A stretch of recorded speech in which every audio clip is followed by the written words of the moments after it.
they said, "Can you program in Forth?" No, I never heard of Forth. I said, "Of course I can program in Forth."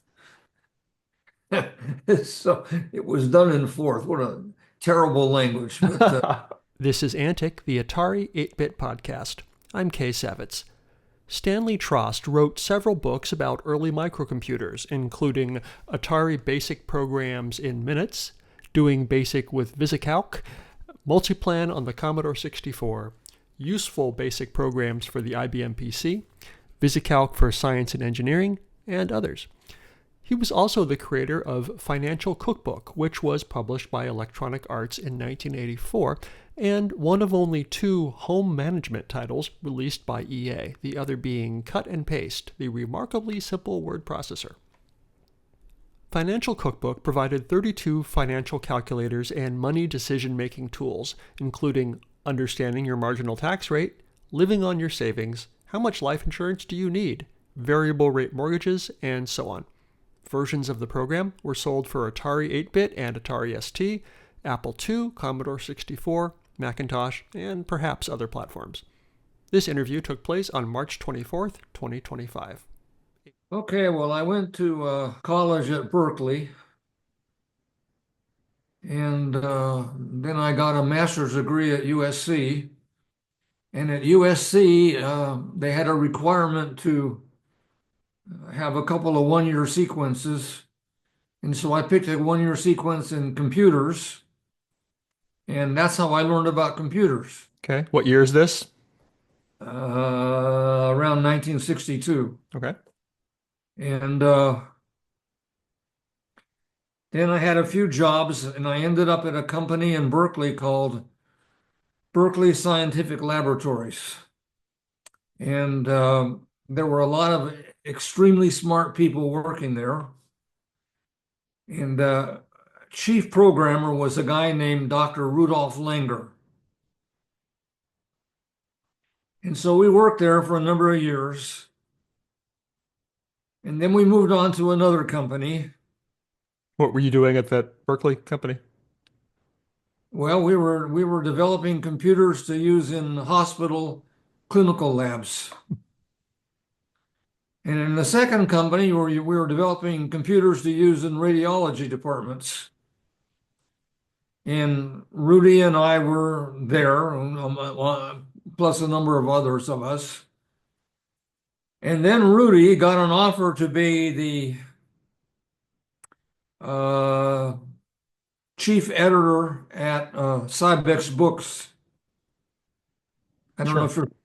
are you familiar with Cybex I Books? am familiar with Cybex Books. I once wrote a book for Cybex Books, and I have Okay, your book. there you go. So he went over there, and at some point we went out to lunch,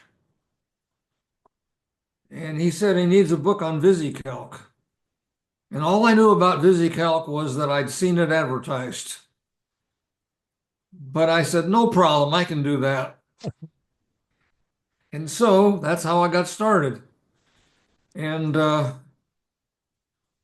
it turns out, I'm gonna tell you this for a reason, I'll get back to it. It turns out that a college friend of mine, Rich Millman, was the product manager of VisiCalc at a company called VisiCorp, which was located in Sunnyvale, I think, or San Jose or somewhere. So I got started with VisiCalc, and there were a few books on how to use computers around, and all of them had these deals with amortizing loans and figuring out your financial future and whatever. So I got involved in developing those kinds of programs for VisiCalc. And the that book was one of the first books on VisiCalc oriented applications. And yeah, that's the This one. is doing business with VisiCalc. That's the one. Yeah. And it was a quote, a bestseller. Mm-hmm. Mm-hmm. the only bestseller. And then I was asked to develop this for a number of other things, including the Atari. Mm-hmm. And so I hired someone to um, do these, what would be the right word, translations to other platforms. I see. I wasn't too interested in doing it myself. Um, so for instance, there was let's see, Apple II basic programs in minutes and Commodore 64 basic programs All in of minutes. those, And all of those. And yeah. we even did it for the Time Mixer, which was a total disaster. Jeez. Uh, but we did all of those. My role was basically, as I said, I contracted out the work, and my job was I did the quality control on the translation. So the original book, was that written on an Apple II or using VisiCalc on an Apple II? Yes, I was loaned an Apple II, and I'm trying to think. Yes, I was loaned an Apple II, and I did it on that. And did you But actually, I'm sorry, go ahead. pardon me. And Did I you, also bought one of the first IBM PCs.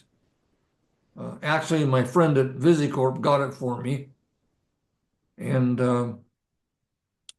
so I did a lot of the development on also on an IBM PC. And so that was VisiCalc. nice. And we also did a SuperCalc, Hmm. and we did we did a lot of things. Uh, yeah, I remember Lotus 1, 2, 3. Hmm.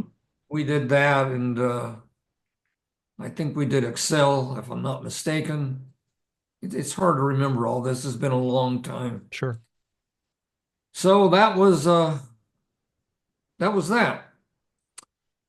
Did you And then have a particular interest in financial stuff and spreadsheets and that sort of thing? Were you drawn to that, or was it just like where the work was? no, I'm very interested in that, Mhm. and it wasn't all just simple stuff. Well, I'll get into that when I got over with electronic arts. Okay. It got more complicated, but it was very interesting, and I found limitations of VisiCalc, which I pointed out in the book. His VisiCalc was very, very good, but it had a lot of limitations, and other people came along and improved it. Like Lotus 1, 2, 3 was a really good product, and I don't know why uh, the people who developed it let it get away from them because they had a real winning product, and but everybody was trying to make the ultimate all-in-one thing. Hmm.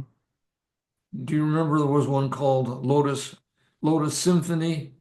I'd heard of it. I never, It yeah. was the thing that was going to be the end of all things, but it Mhm. wasn't. So anyway, then my friend at VisiCorp called me up and said that he was starting a company called Electronic Arts. He was the co-founder of Electronic Arts, And who was this? Your friend? and my friend name was Rich Melman. And Rich said, "What can you do for us?" So, in fact, what he wanted us to do was, what he wanted us to do was what became Quicken. But so my friend Rudy and I went over to meet with him, and Rudy said, "No, these guys aren't going anywhere. I'm not going to do that." So I decided to do something that became the Financial Cookbook. So I proposed that to them, and they accepted it. And I developed that for the initial one was done for the Apple did it for the Apple IIc. Mm-hmm.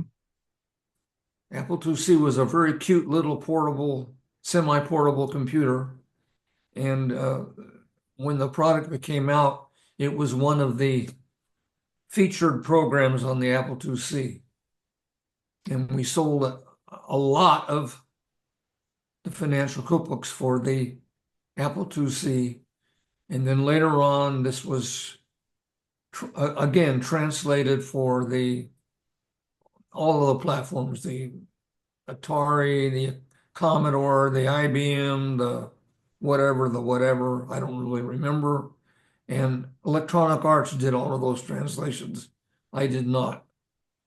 Um, Did you actually program the original Apple II version? yeah, I did. In what language? Assembly Pardon? language? In what language? Forth Uh, or assembly language or you want to know what language? Oh, yeah. God. Well, it's another story. They said, "Can you program in Forth?" No, I never heard of Forth. I said, "Of course I can program in Forth." So it was done in Forth. What a terrible language. But anyway, I figured out how to do it, and I needed a bit of help from them, but I did manage to program it in Forth, and um, and we put a number of innovations into that.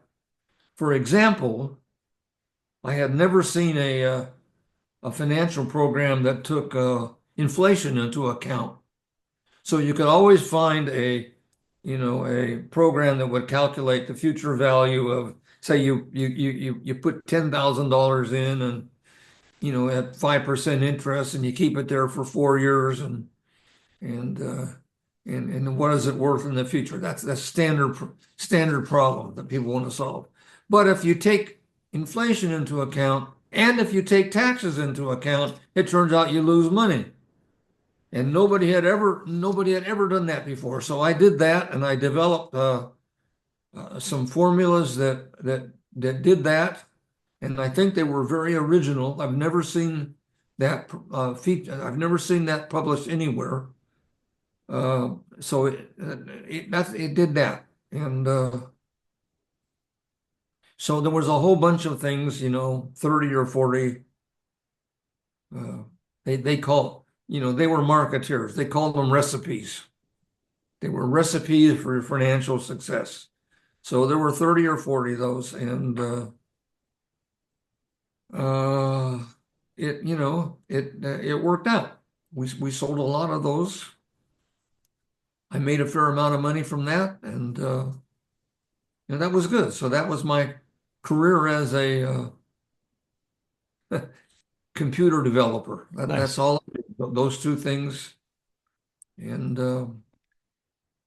Did that was it. nice. So did they pay you royalties for the financial cookbook? Oh yeah, Yeah. yeah, yeah.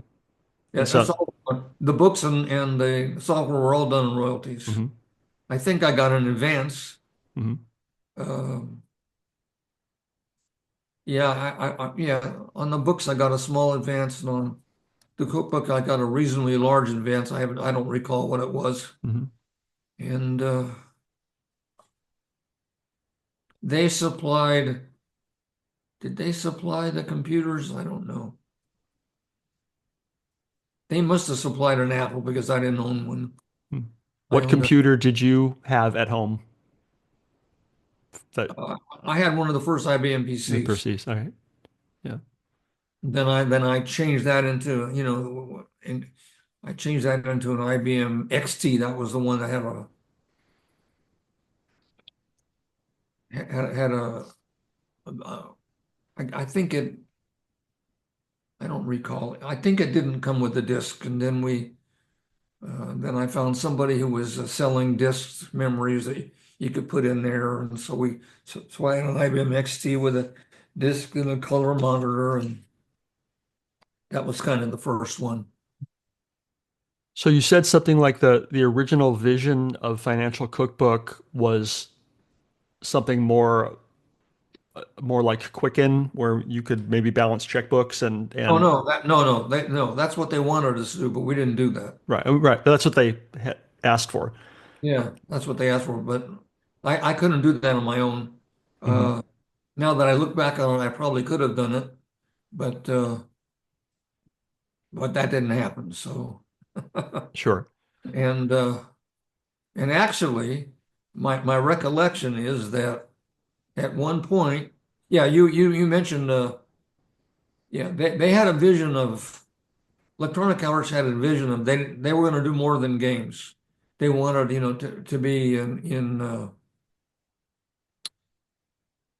they wanted to be, in all things. Sure. In fact, they put a lot of effort into developing a product that was going to be what did they call that? I don't know, like a desktop. Hmm. It would have a calendar and a notepad and word processor and whatever. Unfortunately for them, this guy, do you remember Borland software? Sure. Borland. Yeah. So he developed this, I don't remember what they called it, but he developed a desktop program that was really terrific. And it just blew everything else away. So that was a really, really good program. I don't know why it didn't continue, but Hmm. um, I had a copy of it. It was great, really good. In fact, now that I think about it, yes, he developed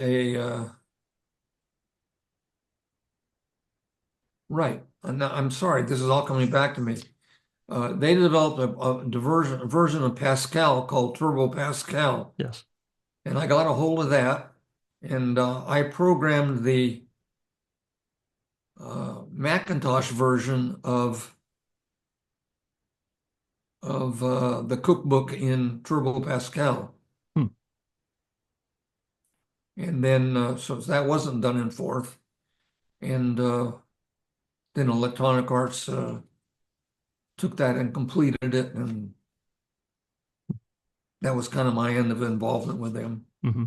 The only other uh, like home application that Electronic Arts came out with was called Cut and Paste, a word That's processor.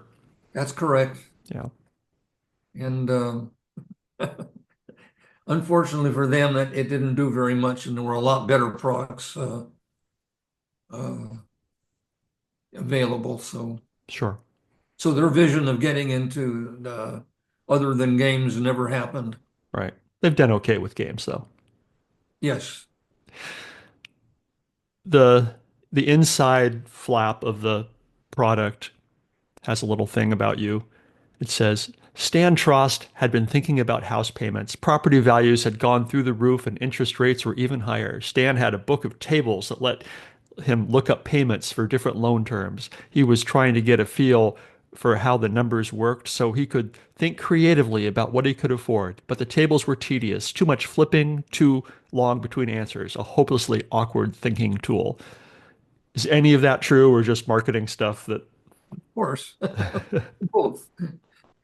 No, I knew how to use the computer to find all of that. So it's marketing stuff. yeah, sure. Um, so it sounds like you were pretty successful. You were selling books. You created this piece of software that was making you some money and was selling some copies. And yet then you stopped. Why didn't you keep going making computer products? Well, I made a proposal to Electronic Arts on how to go forward. Yeah, but we didn't like each other. Hmm. And I don't want to say more than that. So they told me basically they didn't want to do business with me anymore. Hmm. Okay, intriguing. I can't say more, but All right. All right. I can't make that, you, that but it's been a yeah, long no, time. that's how those things happen, you know. Yeah. I had some very good ideas about, how we could go forward and improve things, and make the product even better, but they really weren't interested. So, Okay. So, and and um, you and you can't really do that stuff on your own. yeah, And especially, I don't know if you know, but at least in the beginning, a lot of these things, a lot of these programs for early programs for for the Apple, for the IBM, whatever, could be done by one person. But very soon that wasn't true. yeah, When you see an electronic game, they're done by teams of people. They're not done by one person anymore. And so you'd have to collect a lot of people together, and you'd have to have a marketing plan.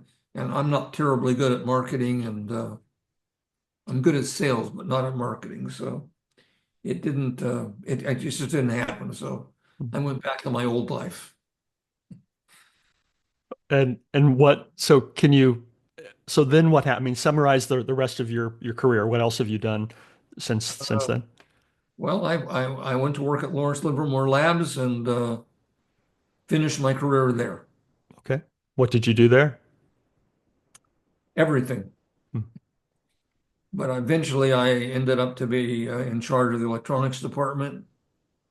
And then finally, towards the end, they send a lot of people to Washington uh, to help out. So I spent a year at the Federal Communications Commission, and I spent 2 years at the Department of Energy, and that was it. Nice. What do you do with yourself today? Uh, I just keep busy. It's interesting. I live in a place uh,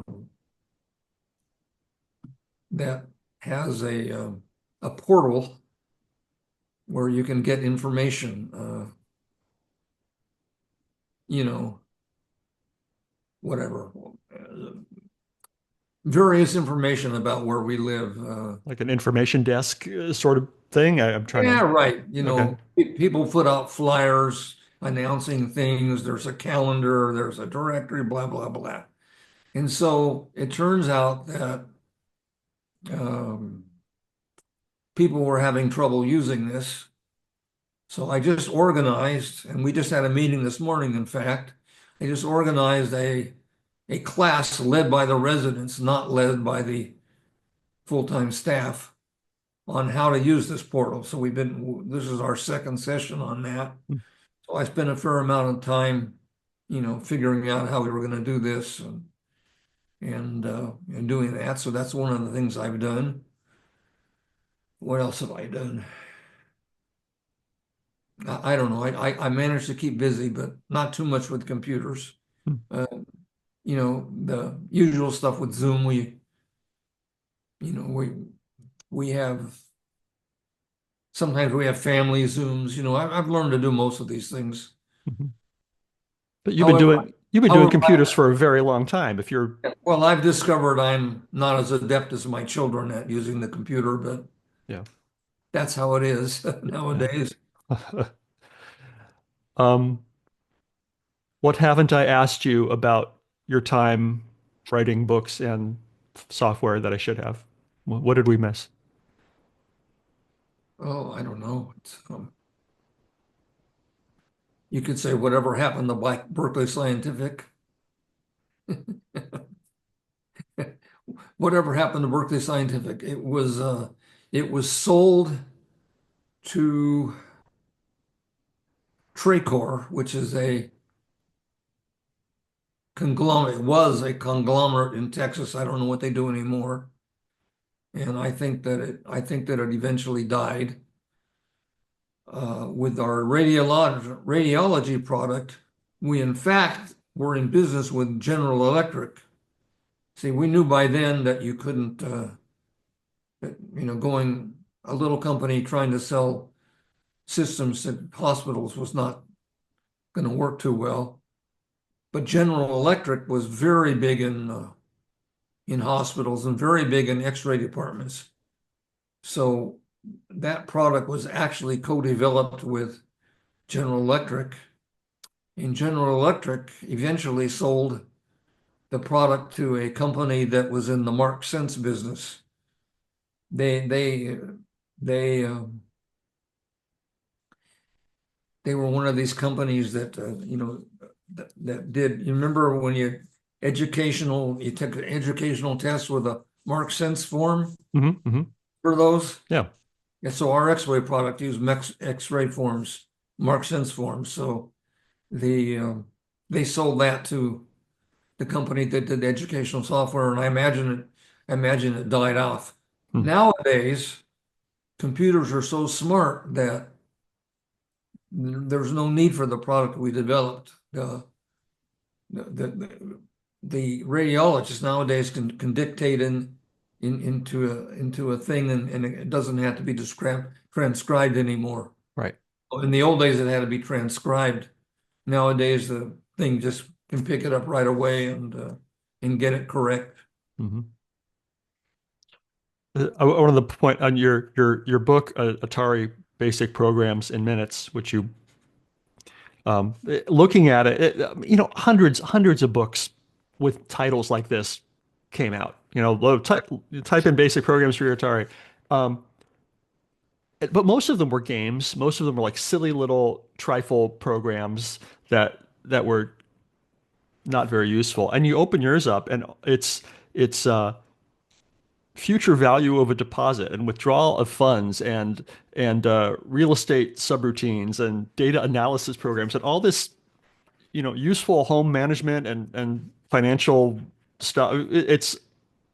The title didn't give out that this was more of a serious book, and a lot of a lot of the same topics that you did in Financial Cookbook. I think a lot of the same Right. sort of things. Yeah, so as I said, on the cookbook, they were a lot more sophisticated because of the idea that it was actually my wife's idea, actually, of accounting for inflation and taxes. That was really a breakthrough. And in fact, when I showed the results to the people of Electronic Arts, they were actually stunned at they called it deep, how deep that program was. It wasn't just a simple thing that you find in this book. It was just very much more deep. Really gave you insights into using your money. Well, I appreciate your getting in touch with me. Thank you. I appreciate your time. Yes, sir. Have a good day. You too. If you enjoy these interviews and would like to contribute something, please consider supporting my Patreon at patreon.com/Savitz. I've been publishing interviews like these since 2013 and would like to continue doing so for a long time, and your financial support will help. Thanks.